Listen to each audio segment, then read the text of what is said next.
Alors la PA 2014 ne sera pas une révolution, ne sera pas une réforme. Elle offre certaines opportunités, notamment au niveau de l'agriculture de montagne, où ici une série de mesures va compenser le déficit pour l'agriculture de montagne. Il est important que l'agriculture fribourgeoise en profite, il y a une certaine avance, on a du bétail, une production laitière en montagne, il faut conserver cette avance. Ensuite, d'un autre côté, ce qu'on souhaite, c'est un encouragement à nouveau au niveau des grandes cultures, notamment culture céréales fourragères. Là, il faudra profiter également de cette opportunité. Ça, c'est des éléments importants. Ensuite, on souhaite une simplification des conditions pour obtenir des paiements directs. Cette simplification apportera une certaine flexibilité et devrait permettre un certain dynamisme dans le développement des exploitations agricoles.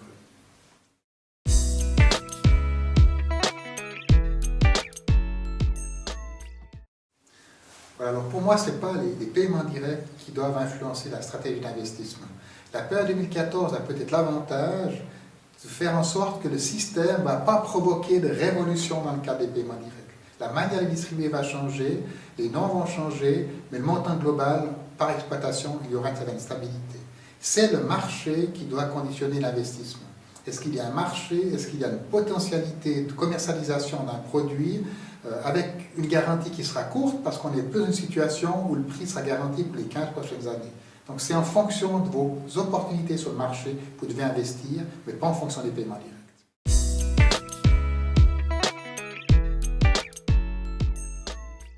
En principe, il faut essayer de tout anticiper. Maintenant, c'est difficile d'anticiper quelque chose qu'on ne connaît pas. Les données chiffrées, on va les connaître qu'à partir de 2013. Mais comment se préparer? Pour se préparer, c'est toujours la même chose. Il faut avoir une parfaite connaissance de la situation de son exploitation. Quelles sont les branches de production qui apportent des marges intéressantes? Est-ce qu'on maîtrise? Et là, ça sera un niveau de détail important. Par exemple, au niveau de l'affouragement de son bétail, peut-être avec un lait ou une viande des prairies, la manière d'affourager son bétail sera déterminante. Donc, il faut connaître sa situation actuelle, la manière la plus précise possible. Il faut connaître son véhicule pour arriver à faire un rallye de manière correcte. Et maintenant, vous devez profiter du temps qui vous reste pour améliorer cette connaissance si elle fait défaut.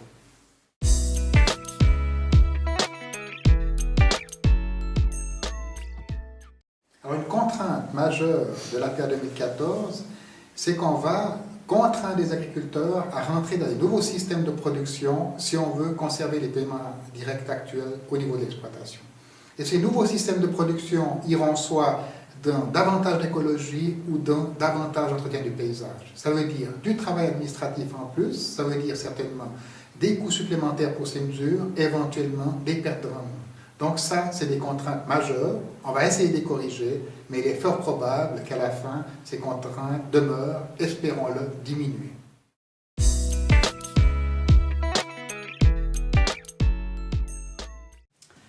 En Suisse, nous avons la grande chance d'avoir un système de formation professionnelle très performant, reconnu au niveau fédéral et international. Nous sommes plusieurs partenaires à partager la responsabilité de former la relève, dans le monde agricole également. L'école en est un, les professionnels sont les autres. Et là, j'ai vraiment une demande envers le monde professionnel, c'est qu'ils s'investissent à fond pour faire émerger les compétences futures nécessaires à la durabilité du système agricole suisse et donc des exploitations agricoles fribourgeoises.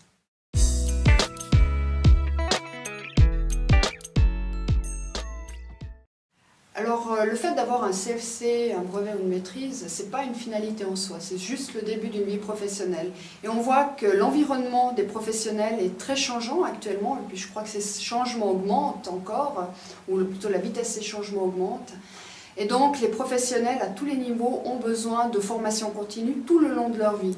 Et ça, tout aussi bien dans les compétences techniques que dans les compétences méthodologiques. Là, on voit très bien émerger les besoins que sont des méthodes de gestion stratégique, des méthodes de gestion de projet, gestion du personnel, analyse stratégique, et tous ces genres de choses. Et là, les besoins sont bien présents, et nous, à Grangeneuve, nous pouvons répondre à ces besoins.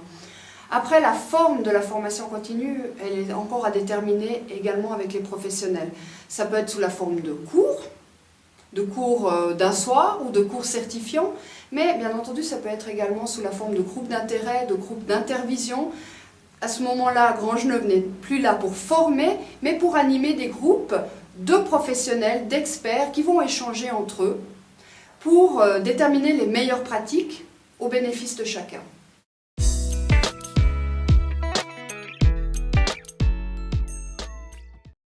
Un des principaux problèmes que rencontrent les professionnels de l'agriculture, c'est la gestion du temps, c'est le manque du temps.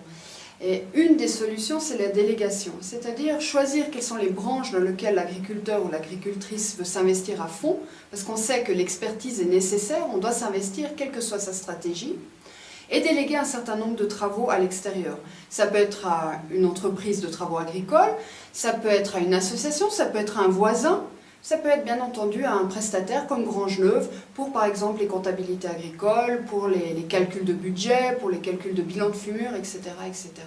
Je crois que ça c'est un élément très important. La gestion du temps pour l'agriculteur, pour qu'il puisse se réserver du temps pour soi, pour sa famille et pour sa spécialisation, afin qu'il soit le meilleur, parce qu'il n'a pas le choix, il doit être le meilleur dans le domaine qu'il maîtrise, et le reste délégué. Et là, nous pouvons arriver en soutien, en support.